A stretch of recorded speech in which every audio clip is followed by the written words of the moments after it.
사랑합니다. 제가 가만히 보면 이 한국 사회가 참 바쁘게 살아간다라는 것을 많이 볼 수가 있습니다. 빨리빨리 민족이라고 하지요. 세계 어느 곳을 가더라도 관공서에서 이렇게 서류를 빨리 처리해 주는 곳은 찾기 힘듭니다. 그리고 우리나라에서는 무언가 많이 하는 것, 그리고 무언가 빨리 그리고 확실하게 하는 것을 굉장히 좋아하는 민족입니다. 그래서 무언가를 이루려고 계속해서 노력하다 보니까 아마 이런 것들이 많이 나타나지 않았을까, 그런 생각도 듭니다. 저도 이렇게 바쁘게 살아왔던 것 같습니다.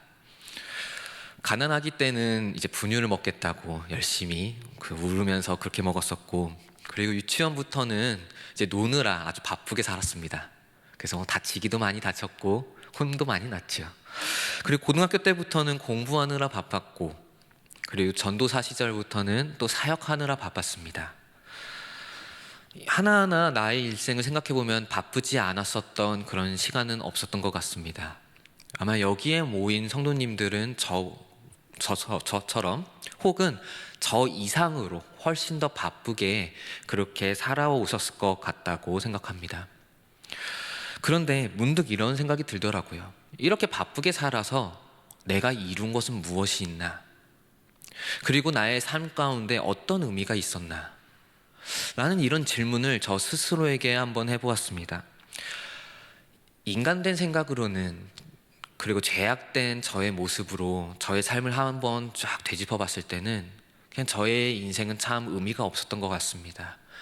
이뤄놓은 것 없고 여전히 저의 일생을 보면은 뭔가 괜찮은 모습 하나 없는 것만 같은 그런 모습이 저의 삶 가운데 있습니다. 여전히 저는 계속해서 무언가를 추구하고 있음에도 말입니다. 오히려 이제는 눈앞에 잃어버릴 것이 참 많은 것 같습니다. 이제 슬슬 건강도 잃어버리기 시작할 것이고, 그리고 이제는 여행도 쉽게 못 가는 그런 인생이 점점 찾아왔고요. 그리고 친구와의 그런 시간 갖는 거, 그것도 어려운 시간, 그리고 가족들과 시간 보내는 것도 점점 힘들어지고 있는 저의 삶을 보고 있습니다. 그런데 그럼에도 이렇게 바쁘게 살아왔고 뭔가 이룬 것이 없는 것만 같은 이런 일생 가운데서도 가만히 보니까 저는 그래도 이룬 것이 있었고, 그리고 저의 일생이 그래도 의미 없었던 건 아니라는 걸 다시 한번 깨닫습니다. 구원을 이루었다는 것, 그리고 하나님의 자녀로 살았다는 그 삶의 의미들, 그것들이 그럼에도 내 삶 가운데 아직 녹아 들어있다는 것을 발견했습니다. 오늘 본문은 이스라엘 백성들이 이제 광야에서 계속해서 했었던 모습에 대해서 설명을 해주고 있습니다. 이들은 이제 시내산에서 언약을 맺었고요, 하나님과. 그리고 이제 가나안 땅으로 점차 나아가고 있습니다. 근데 이렇게 그냥 나아가는 게 아니라 그 나아가는 과정에서도 하나님은 이들이 거룩하게 살기를 원했습니다. 하나님은 이들이 하나님의 명령대로 하나님의 말씀을 따라 살아나가기를 간절히 바라셨습니다. 그래서 이들이 나아갈 때 어떻게 해야 되는지 하나를 알려주셨는데, 그 중에 하나가 진영 안에 성막을 반드시 짓는 것이었습니다. 그들이 광야에 살다 보니까 아직 뭐 다 집이 있었던 것도 아니고 그렇게 유랑하던 삶이지요. 이렇게 옮겨가면서 진영을 짓는다, 잠시 쉬기 위해서 머문다, 그러면은 반드시 그 안에 성막을 지어야만 했습니다. 근데 그 성막을 지으면은 하나님은 그 이스라엘 백성들과 함께 하신다, 그리고 내가 너희들을 인도하고 있다라는 걸 보여주기 위해서 성막을 구름으로 덮으셨습니다. 낮 동안에는 그 위에 구름이 쫙 덮여져 있었고요. 그리고 밤이 되면은 불 모양이 그 성막 위에 떠 있었다라고 기록하고 있습니다. 우리가 흔하게 얘기하는 구름 기둥과 불 기둥이지요. 근데 이게 밤낮 동안 계속 있었다고 합니다. 참 하나님은 저희보다 더 바쁘십니다. 저희는 밤 되면 그래도 잠자고 쉬는데, 근데 성막은 24시간 하나님이 계속해서 함께 있는 곳이었습니다. 구름이 덮여 있고, 이제 구름이 아니면 불 모양, 그 불기둥이 계속해서 하나님이 함께 하시고 그들을 지키고 있다라는 사인을 계속해서 보내주고 계신 거지요. 그리고 이 성막 위에 있던 구름이 옮겨갑니다. 계속해서 머무는 건 아니고 구름이 옮겨갈 때 되면 이제 이스라엘 백성들은 또 바쁘게 진영을 다 걷습니다. 하나하나 다 걷고 그리고 성막마저도 다 걷어낸 다음에 구름이 이동하는 것을 따라서 바삐 쫓아가고, 또 그러다가 구름이 멈추는 그곳에 다시 한번 진영을 쫙 펼치고 또 성막을 하나하나 정성 들여서 만들어야만 했습니다. 이것이 하나님께서 이스라엘 백성들을 훈련시키는 방법이었고 또한 그들을 인도해내는 하나의 방법이었습니다. 근데 이 시간이 길어지기 시작합니다. 1년이 흐르고 2년이 흐르고 무려 40년이라는 아주 긴 시간이 흐르게 됩니다. 이 40년, 그냥 말로만 40년이다 하면은 좀 짧게 느껴질 수가 있는데, 우리 지금 살아나가는 현재 시점에서 40년 전이면 1983년입니다. 이때 아기 공룡 둘리가 만화로 나왔습니다. 진짜 오래됐죠? 그리고 마이클 잭슨 아시죠? 마이클 잭슨이 빌리진을 발매했던 연도가 딱 40년 전인 1983년도입니다. 진짜 까마득합니다. 진짜 먼 시간이에요. 그러니까 이 정도로 긴 시간을 이스라엘 백성들은 광야에서 계속해서 지내야만 했었던 것입니다. 이 광야에 지내면서 이스라엘 백성들은 무엇을 해봤을까요? 제가 아침부터 밤까지 이들의 일상을 한번 생각해 봤습니다. 쫙 생각을 해봤는데 몇 개 되지가 않아요. 만나 메추라기 줍는 거, 그리고 성막에 떠있는 구름을 하루 종일 보다가 움직이나 아니나 확인하다가 그러다가 잠듭니다. 때때로 여호와의 말씀을 이제 알려주는 모세의 이야기도 가끔씩 듣기도 하고 또 친구들하고 이야기도 하고 뭐 그러긴 하겠지만 이들의 일생은 그것밖에 없었습니다. 주변을 돌아보면 즐길 거리 하나 없고요, 먹을 거리 하나 없습니다. 다 광야입니다. 그냥 바라보면은 황량한 땅이 쫙 펼쳐져 있을 뿐이고, 눈을 들어서 하늘을 보면은 떼약볕이고, 이 시간이 무려 40년입니다. 이런 광야에 지내다 보니까 이스라엘 백성들은 어땠을까요? 하나님을 원망하지 않았을까요? 그래서 민수기 11장 1절에는 이런 표현이 등장을 합니다. 여호와께서 들으시기에 백성이 악한 말로 원망하매. 이 시점은 광야에 들어선 지 그렇게 많은 시점이지 않습니다. 오래되지 않았습니다. 오래되지 않았는데 벌써부터 원망이 튀어나옵니다. 왜냐하면 너무 지루하거든요. 그래도 이집트에 있을 때는 벽돌을 굽기라도 했고 뭔가 일이라는 것을 했습니다. 그래도 뭔가 쌓아 나아가는 기쁨도 있었습니다. 뭐 자신이 원해서는 아니었음에도 애굽이 원하는 노동력을 마음껏 제공하면서 무언가 완성해 나가는 것을 계속해서 바라보는 기쁨이 있습니다. 그리고 거기에는 먹을 것도 그래도 꽤 있었습니다. 고기도 있었고 마실 것도 있었고 충분히 그런 환경에서 그래도 살았었습니다. 그래서 하나님께 원망하기 시작합니다. 하나님, 당신을 쫓아서 광야로 나왔는데 이게 무엇입니까? 당신을 쫓아서 나왔는데 주변에 무언가 아무것도 없습니다. 내 인생 이대로 그냥 뭔가 아무런 의미도 없이 살아나가는 것만 같습니다. 뭔가 성취되는 것도 아무것도 없습니다. 이게 어떻게 된 겁니까? 그리고 또 슬퍼하기 시작합니다. 민수기 11장 10절 한번 보도록 하겠습니다. 백성의 온 종족들이 각기 자기 장막 문에서 우는 것을 모세가 들으니라. 온 백성들이요, 한두 명이 아닙니다. 이스라엘 백성들 그 진영, 거기서 쫙 천막을 다 펼치고 그렇게 살아나가고 있는데 사방에서 우는 소리가 들려오기 시작합니다. 모세, 당신을 내가 쫓아나왔는데, 당신을 보냈다는 그 여호와 하나님을, 그 아브라함의 하나님, 이삭의 하나님, 야곱의 하나님을 쫓아서 나왔는데 무엇입니까? 이제 나의 인생의 의미가 점점 사라지고 있습니다. 주변을 보니까 아무것도 없습니다. 내가 뭔가 해볼 만한 것도 아무것도 없습니다. 그렇다고 상황이 더 나아진 것도 아닙니다. 먹을 게 더 업그레이드가 된 것도 아닙니다. 이게 무엇입니까? 다시 한번 애굽으로 돌아갈까 생각해봤는데 이제 돌아가도 받아주지도 않을 것입니다. 이거 어떻게 하시렵니까? 라면서 원망하고 또한 슬퍼하기 시작합니다. 이런 모습이 우리의 현실 아닐까요? 우리 또한 생각해보면 쳇바퀴처럼 반복되는 이런 일상을 살아나가고 있습니다. 아침에 일어나 회사 갔다가 피곤에 찌든 몸으로 이제 집에 돌아와서 아이들 잠깐 얼굴 보고 그리고 침대에 누워서 잠을 잡니다. 그리고 또 다음 날이 되지요. 그리고 그 모든 시간에서 하나하나 생각해 보면은 점점 의미는 없는 것만 같습니다. 그냥 먹고 살기 위해서 살지. 우리가 우스갯소리를 많이 하죠. 왜 살아요? 그럼 그냥 먹고 살기 위해서 살아요. 혹은 혹자는 자녀들이 성장하는 것 보는 낙수로 살아요.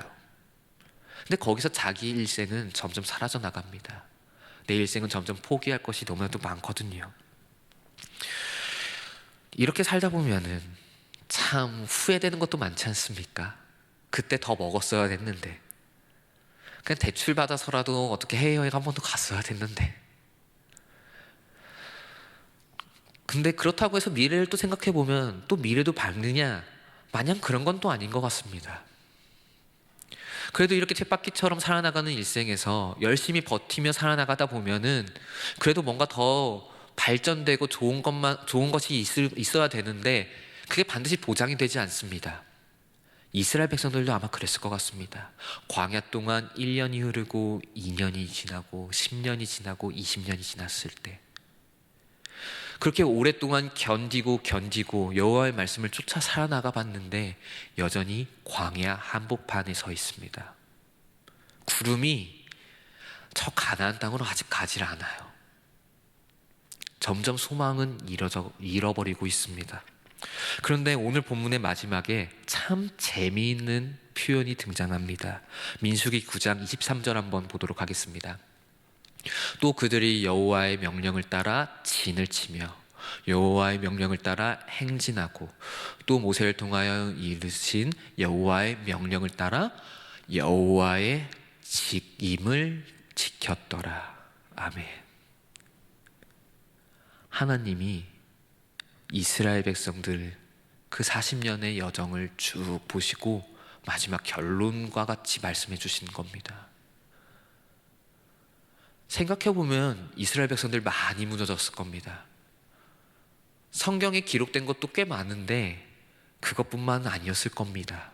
훨씬 더 많은 사건들이 40년이라는 그 광역 기간 가운데 많았을 겁니다. 하나님을 원망하고 모세를 원망하고 광야에서 좌절하고 낭망하고 슬피 우는 사건이 한두 번이 아니었을 겁니다. 그런데 이런 이스라엘 백성들, 그렇게 버티고 버틴 이스라엘 백성들을 향해서 하나님이 마지막에 이렇게 이야기한 겁니다. 여호와의 말씀을 따라 진을 치고 이동하고 또한 하나님이 명령하신 그 모든 직분들을 잘 감당하였노라. 그래서 마지막은 하나님께서 동거해 주시는 영광스러운 그 땅 가나안 땅에 들어가게 됩니다. 이게 이스라엘 백성들이 겪었었던 광야에서의 삶입니다. 우리의 인생도 그럴 겁니다. 여호와께서 우리들의 삶 가운데 성막을 지어주셨습니다. 우리를 찾아오셨습니다. 우리와 함께 해주십니다. 구름으로 때로는 불 모양으로 우리를 계속해서 지켜주고 계십니다. 여호와 하나님은 단 한순간도 우리를 포기하신 적이 없으시고 여호와 하나님은 우리가 어떤 원망을 하든 간에 여전히 우리를 계속해서 붙잡아 주셨습니다. 저 가나안 땅으로 인도해 주시기 위해서요. 우리가 하나님 앞에서 어떠한 모습을 하고 있든 간에요. 비록 우리가 상처투성이가 되고 낙심해서 쓰러지고 미래에 대해서 너무도 걱정하고 두려워서 막 벌벌 떨 때에도 하나님은 우리들 절대로 포기하지 않으셨습니다. 우리가 어떠한 광야에 있었다 한다 할지라도요. 하나님은 우리를 가나안 땅으로 하나하나 여전히 인도해 주신 겁니다. 그저 하나님의 백성 됐다는 거, 언약 맺어 주셨다는 거, 그거 하나 때문에요. 그저 우리를 하나님의 자녀 삼아 주셨다는 그 사실 하나 때문에 하나님은 우리가 그 광야 가운데 울부짖고 원망하고 좌절하고 낭망하고 여호와를 비방하고 지도자를 비방한다 해도 절대로 포기하신 적이 단 한순간도 없었습니다. 오히려 계속해서 우리들에게 힘을 주시고 도와주셨습니다. 우리가 여호와의 말씀을 따를 수 있도록 말입니다. 이렇게 인도해 주신 하나님을 믿으십니까? 히브리서 11장 1절에 이런 표현이 있지요. 아주 유명한 구절입니다. 한번 띄워주시기 바랍니다. 히브리서 11장 1절입니다. 믿음은 바라는 것들의 실상이요 보이지 않는 것들의 증거니. 아멘. 맞습니다. 가나안 땅 보이지 않을 수 있습니다. 우리의 삶 쳇바퀴처럼 돌아가는 이 인생 가운데서 무언가 더 나아질 거라고, 뭔가 인생에 의미가 있다라는 거 찾기 어려울 수도 있습니다. 때로는 광야가 너무나도 심각해서, 너무나도 깊어서 하나님이 계신지 아닌지도 헷갈리고 보이지 않게 느껴지는 그런 경우도 있을 것입니다. 그런데 성경은 그걸 믿음이라고 합니다. 그렇게 무너져 있음에도, 쓰러져 있음에도 하나님이 선물해 주신 그 믿음, 어떻게든 우리가 여호와를 따를 수 있게 하고, 어떻게든 가나안 땅을 계속해서 꿈꾸게 하고, 저 영원한 하나님 나라를 꿈꾸게 하고, 그것을 어떻게든 붙잡고 살아나가게 만드는 그것. 지금 내 현실은 너무 좌절스럽고 의지할 것 아무것도 없어 보이지만, 그럼에도 반드시 내가 너희들을 포기하지 않고 영원한 땅 그곳 가운데 인도해 줄게 라는 걸 붙잡게 만드는, 그래서 그 진영을 이탈하지 아니하고 40년이라는 기나긴 그 광야 기간에도 그 진영을 이탈하지 아니하고 성막을 덮고 있는 그 구름을 바라보게 하는 것, 그걸 믿음이라고 합니다. 단지 이 광야는 우리들에게 하나님의 자녀다운 모습으로 훈련시켜주는 것뿐입니다. 믿음의 연단입니다. 그저 우리들에게는 저 가나안 땅이 확정되어 있습니다. 하나님께서 영원히 동거해 주시는 그 천국 땅이, 그 하나님 나라가 확정되어져 있습니다. 이건 이루어질 거고 실제로 우리들 삶 가운데 이미 이루어졌습니다. 이거는 반납되지 아니합니다. 하나님이 반드시 이루실 것이니까요. 우리는 그 삶을 바라보며 살아나가는 겁니다. 40년간 광야에 살았던 출애굽 2세대, 이 사람들은 태어나면서부터, 어린 시절부터 광야 그 삶만을 경험했습니다. 이들에게 이 훈련의 시간은 사실 아무것도 없기에 굉장히 하나님을 바라보기 좋은 시간이었습니다. 애굽에 있다고 한번 생각해 볼까요? 애굽에 수없이 많은 유혹들이 있습니다. 하나님을 바라보지 못하게 만드는 것 참 많습니다. 그런데 광야에 있었기 때문에 하나님을 바라볼 수밖에 없었고, 광야에 있었기에 하나님을 따르는 법을, 그리고 하나님의 뜻을 계속해서 생각하게 만들어준 겁니다. 그래서 다른 이방인들과는 이들은 다른 삶을 살게 됩니다. 이들에게는 여호와의 인도만을 쫓게 되는 민족이 되어집니다. 다른 것이 아니라요. 이것보다 우리들에게 즐거운 것이 어디 있을까요? 이것보다 즐거운 것이 어디 있을까요? 광야를 지나기 때문에 하나님의 말씀만을 바라볼 수밖에 없고, 광야를 지나기 때문에 하나님이 이야기해 주는 걸 들을 수밖에 없고, 광야를 지나기 때문에 하나님께서 행하신 역사만을 기억할 수밖에 없는 그 모든 순간이 하나님으로 가득 찬 그런 일생이 되는 것, 이것보다 즐거운 것이 어디 있을까요? 그리고 장차 하나님이 우리들 가운데 함께 해주실 거라는 것, 영원한 그 땅 가운데 함께 해주실 거라는 것, 그걸 바라보며 나아가는 그 즐거움, 이것보다 더한 즐거움이 어디에 있을까요? 우리에게도 이런 순간이 찾아오고 있습니까? 내 주변에 보이는 것은 하나도 없고 오로지 하나님만을 바라보는 그 순간, 오로지 여호와의 명령만을 따르게 되는 그런 순간, 보고 듣고 그리고 느끼는 그 모든 것이 여호와인 우리들의 사랑스러운 그 예수님, 그분뿐이라는 것, 그런 순간이 우리들 가운데 찾아오고 있습니까? 이 광야가 무언가 의미 없어 보이는 내 삶에 오히려 의미를 부여해 줍니다. 이 광야가 오히려 우리를 구원에 이르게 만들어 줍니다. 이것보다 더한 즐거움이 어디 있을까요? 이거는 애굽에서 누렸던 거 다 포기할 만하지 않습니까? 아니, 세상의 그 어떤 것도 다 포기할 만한 거 아닙니까? 내 인생에 의미가 없다고요? 근데 그 가운데 하나님이 찾아오면은 그 인생, 그것만큼 의미 있는 거 어디 있겠습니까? 우리의 삶 가운데 하나님께서 성막 세우시고 직접 그 가운데 구름으로 덮으시고 우리를 인도해 주시는 그 인생, 그것만큼 의미가 있는 그런 인생이 어디 있겠습니까? 그 하나님이 우리들과 함께 하십니다. 말씀을 맺겠습니다. 광야에 있는 시간 참 지루하고 힘겹고 언제 끝날지 몰라서 소망이 없어 보이기도 합니다. 의미가 없는 인생을 살아나가는 것만 같습니다. 그러나 이런 광야에 하나님이 구름과 불로써 우리들 가운데 찾아오십니다. 우리를 인도하십니다. 우리는 때로는 넘어질 수도 있습니다. 때로는 하나님을 원망할 수도 있습니다. 그럼에도 여호와를 따라서 살아나가기 시작하면, 그럼에도 성막의 그 구름이 움직이나 안 움직이나 계속해서 보면서 살아나가기 시작한다면 하나님이 우리들 가운데 함께 하시고 그 천국 땅으로 우리를 인도해 주셔서 우리의 이 삶을 의미 있게 만들어 주십니다. 그래서 이 광야가, 이 의미 없어 보이는 이 인생이 너무나도 즐거운 인생이 됩니다. 그래서 여호와의 말씀을 쫓아 살아나감으로 이 광야에서 누릴 수 있는 즐거움을 누리는 저와 우리 성도님들 되어지길 간절히 소망합니다.